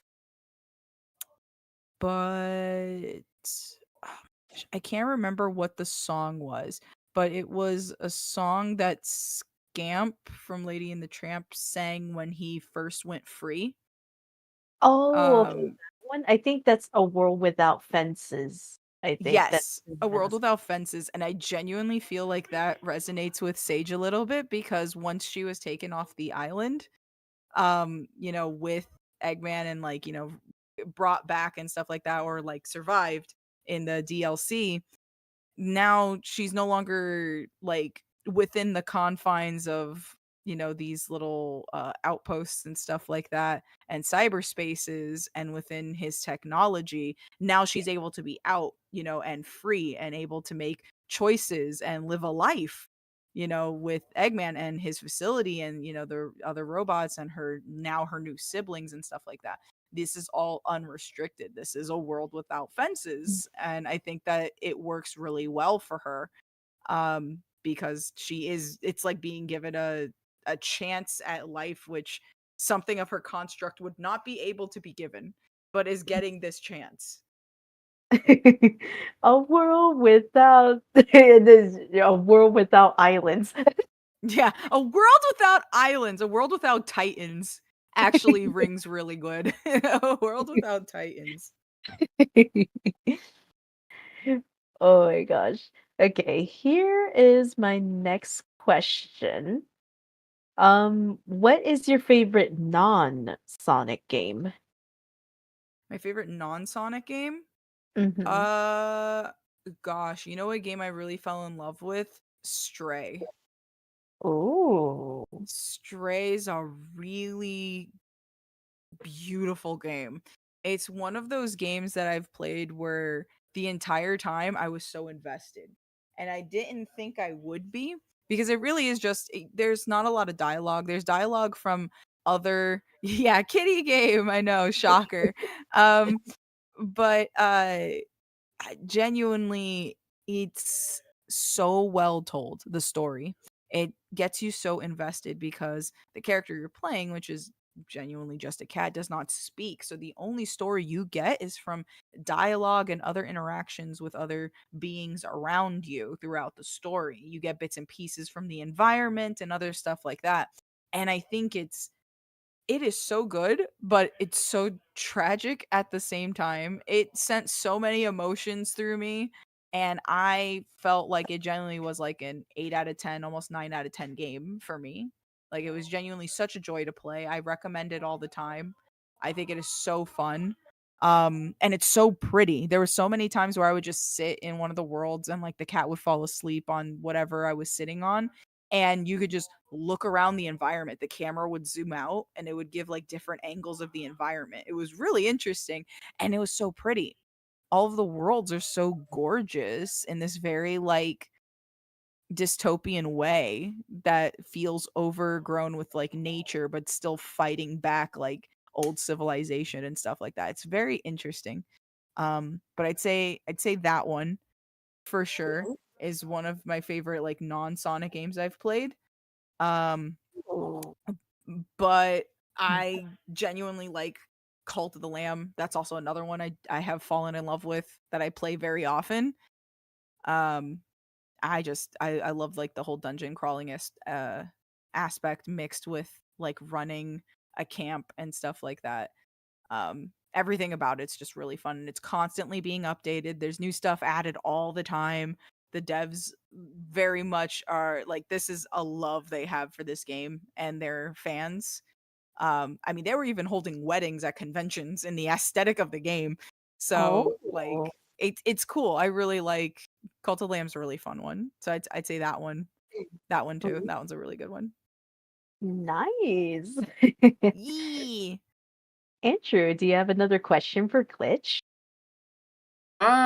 Yeah. Who are your favorite Mario characters? Oh, Oh. uh let's see. I mean, I'm always probably gonna love Yoshi. He's a cutie. I like Pauline. She's really, Ooh. really cool. I like her. She's cool. I've always liked Rosalina. I love the way that she looks. I like just the game in general. Um, but yeah, Rosalina, Pauline, Yoshi. I have a soft spot for Toadette, and I think it's because I played her a lot in Mario Party. So like she was just a little squishy creature. I loved her. Um and I think probably Dry Bones, cuz Ooh. he's just a funny little guy. He's a cool dude. I love him. Ooh, very interesting choices. Mm-hmm. Yeah, I think like I kind of like yeah, I love Toadette a lot too. She's such Mm-hmm. a cute little mushroom goober. She is. She's so energetic and she's always just happy all the time. She's fun. And I don't usually like the color pink, but like it works for her and her character. For sure. Oh my gosh, but I think when I was with Andrew when we went to Universal Studios Hollywood last year, like helped Mm-hmm. this really cute moment while we were waiting in line for the Mario Kart, and there was like a segment like in the queue in line where you literally see like Yoshi's on the TV and stuff, and then Aww. Yeah. and then we had like a April Fool's panel, and then because Sydney voiced Yoshi for that April Fool's panel in Revo, and then Kelp's like, "Look, it's Sydney. Hi, Sydney." And I sent it to Sydney what Kelp said while we were waiting in line. Aww. Yeah, so but yeah, that's really cool because like you need to join us Glitch for some Mario Kart, man. Absolutely. I'd love that. I love playing Mario Kart. I don't get to do it enough, honestly, but it is so much fun every time. Ooh, okay. Speaking of, what is your favorite track from your favorite tracks in any of the Mario Kart games you played? Oh, okay. This one I definitely know. So, I think Waluigi Pinball's high up there because it's a top tier track. Mhm. Wario Stadium's really good, also a top tier track. Um, I I have a 50-50 with Excite Bike, but it is really funny because it just becomes a brawl to anybody who has gotten stuck on ramps or has thrown anything on the ramps and has knocked everyone back. Um, I also really love DK Summit and because just going Ooh. all like down the snowboarding, it's fun. It's such a fun time. It's never been a bad track at all. And then I'd probably say it's a last tie with Coconut Mall and I want to say Singapore Speedway. Ooh, ooh, one of the Yeah. torch. It's the only tour track I like really like though. I like the Singapore one the most. I just think it's the most pretty. It's the most optimized for racing. There's enough stuff you go through. There's enough variety. I feel like the other tour tracks all just did city, and this one had more stuff. Gotcha. It's funny that you mentioned Waluigi Pinball because Andrew doesn't really like that track. What? Is it I because the always pinball gets lose. you? No, the ball hits you, doesn't it? It does. It does. No, you have to dodge. It's I so funny try. because because we do random in our online race matches because it's much more fun that way if you just choose random because you don't know what track you're gonna play on. And Mhm. whenever I was like, "We're playing Waluigi Pinball," and just like, "No, not this track." But but very interesting choices. Coconut Mall, you can never go wrong with that. A track that is Yes. based in a mall is the most cleverest thing Nintendo has ever done. It's true. The train ones are cool too, and the airport is, but I don't know. There's something about Coconut Mall that's just like I don't. It's so much more fun, and I think it's because of the chaos of the music too that does it. It just I don't know, gets in your head, makes you do silly things like throw things that obviously are gonna bounce back at you, but you don't care because it's funny. Yeah, for sure. Like it's kind of like, man, whenever I go to a mall, should I just listen to the Coconut Mall while I'm at the mall? Yep.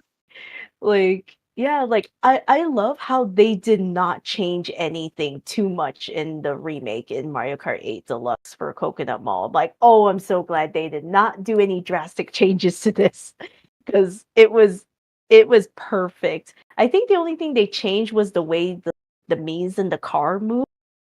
Because I Mhm. think like in the first lap, they're just, what do you call that term where they're bouncing their cars? I know there's a term for it, but And then I think in the second lap, that's when they do like a circle thing.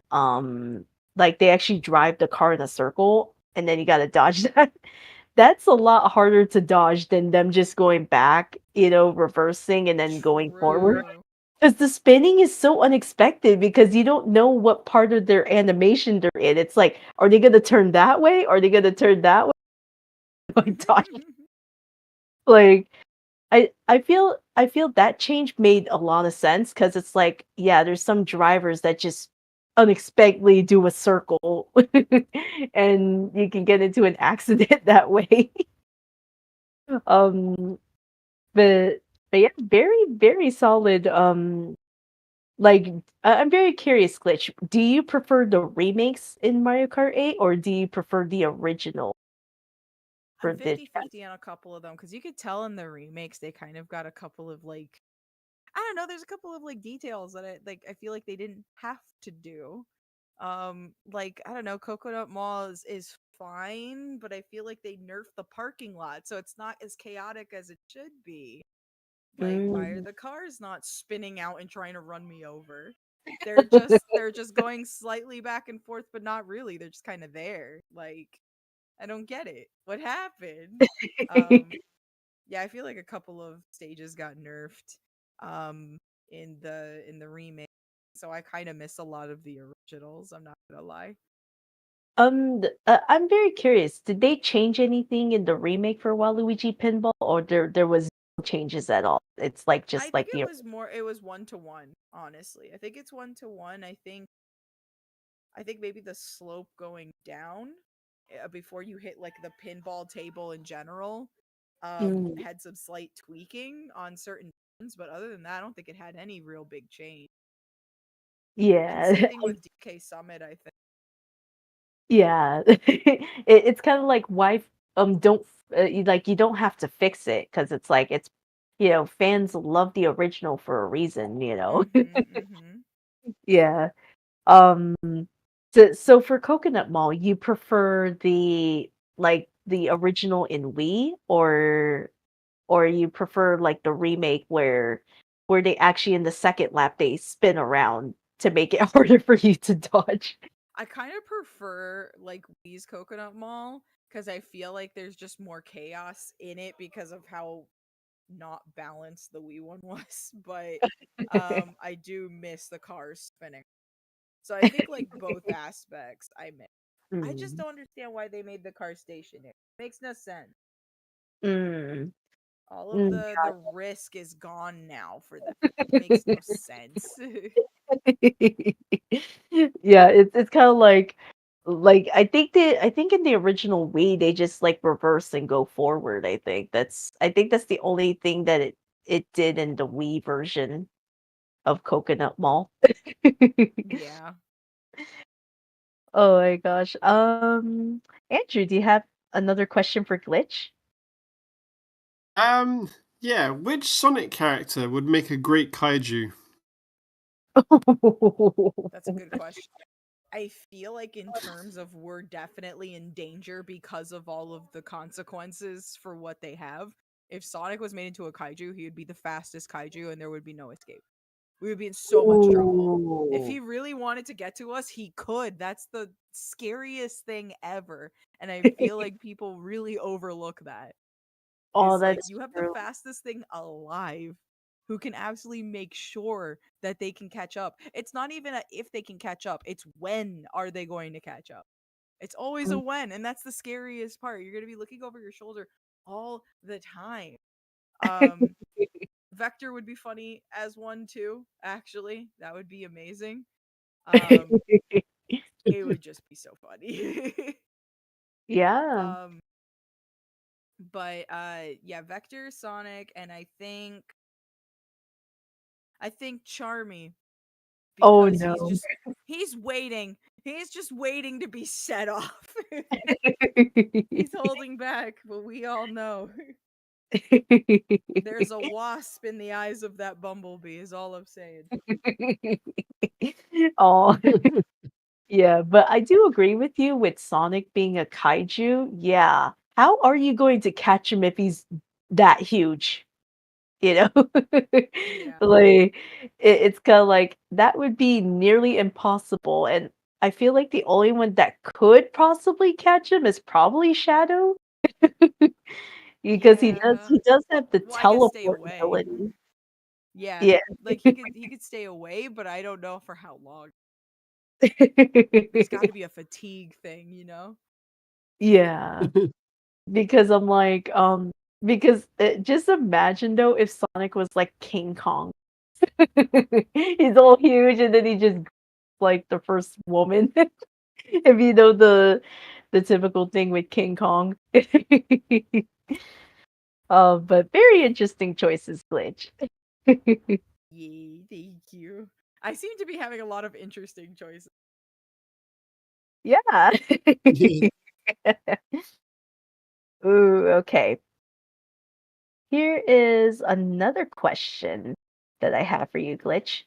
What brand of recording equipment do you use to have the best sound quality, and which would you recommend? Under quality. Let's see. So the microphone that I have is a Rode mic. I wish I had the box so I could read off what it is. But I feel like it's the best studio microphone that I have ever had. Um, that has such a high quality for recording. Um, it's been super helpful with not only streaming but with genuinely just doing the podcasts or doing any voice recordings that I need to do. It's been helpful for voice calls. It's been helpful for everything.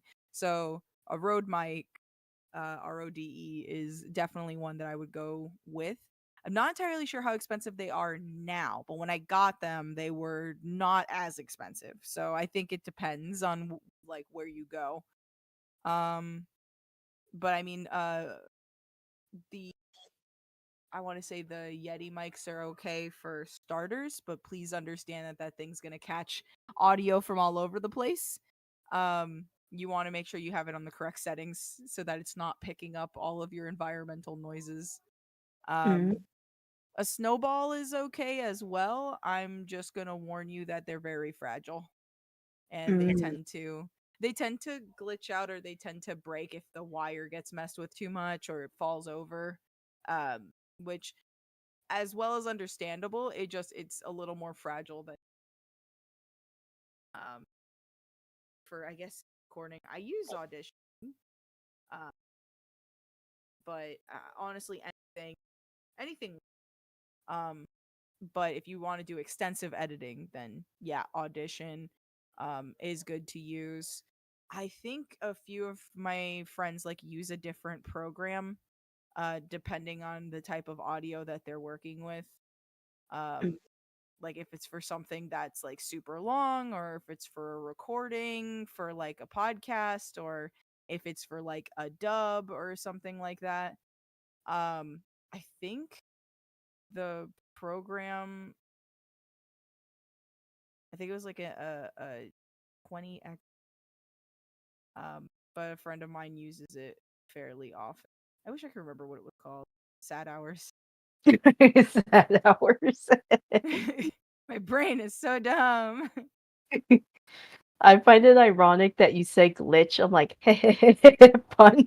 Always.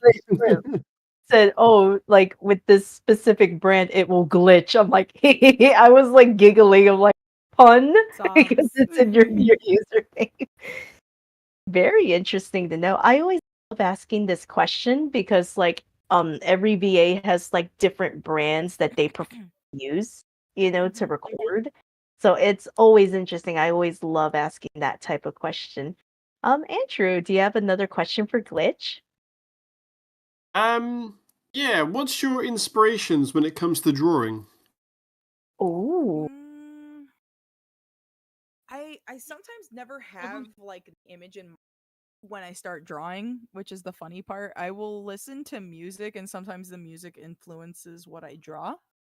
But sometimes I'll like see something and go, "Oh, I want to try drawing that, but with like something else or like the pose is interesting. I'm going to work with that."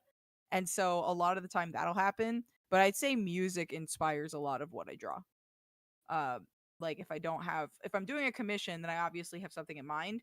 But if I'm just drawing to draw or painting to paint, it will usually be music or something I've like seen that is inspiring to like something. So I'd say, yeah, audio highly influential in a lot of my creative processes. Mm, Mm. interesting. Very interesting. Ooh, okay. Here is another question I have for you, Glitch. Which Mhm. Sonic game's music is your favorite and why? Like the game OST, like Yep. particular. Yeah. It'd have to go to probably Unleashed. Ooh. Definitely, it's my favorite OS. To the cinema score that is '06. It's so extensive, it's ridiculous. Um, and I guess Frontiers is also really fun. Um, and I genuinely like the remake gotten gens, but yeah, I'd say Unleash OST is definitely one of my favorites. And it's goes for nostalgia, then it would have to be probably the Adventure series. Because if I even hear one little beat from anything from Adventure or Adventure 2, I'm gonna hum the whole thing obnoxiously until I'm done, and then we can move on to the next one. Like Emerald Coast. If I hear Emerald Coast just a little bit, I will sit in a corner and hum the entire thing, all parts, until I am finished, and then I will get up and continue to be an adult, but I will do it. Nice. All right, Andrew, you can ask the last question. Oh. Oh my gosh, last question. Ooh, pressure, pressure. Uh okay. Which Sonic character would you erase from existence? Ooh. Stares at Charmy, you're too easy. All right, let me think. Seriously, seriously, Charmy. You escaped my wrath this time, you thorned fiend. Uh Man, what character to erase from existence? Oh my gosh. It's a,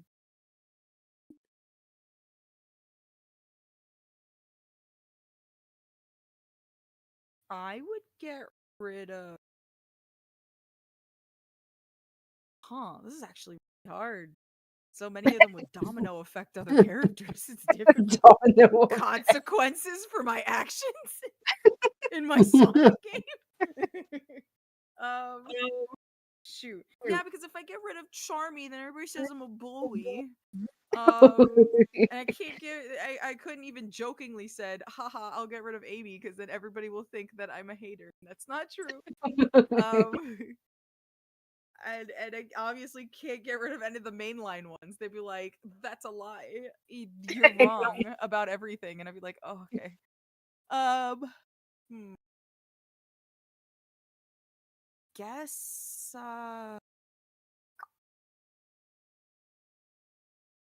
Sage, you would never erase your father now, would you? I mean, maybe. Depends how good at crane games he is. I tend to really find those interesting. But I'd probably say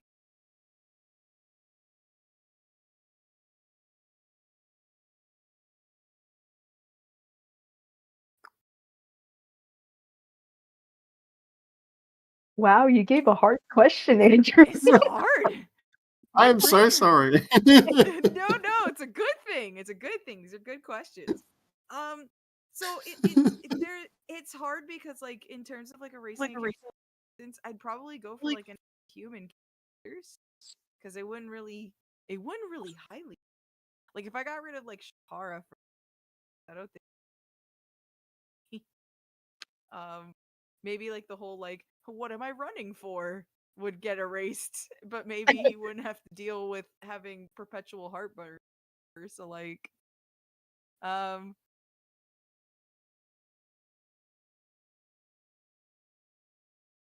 yeah, I'd have to go with like either her or like Chris Thorndike.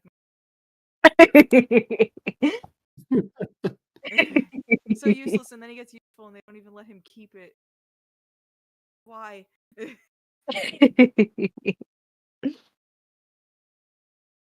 think anything Sonic X would just like change to.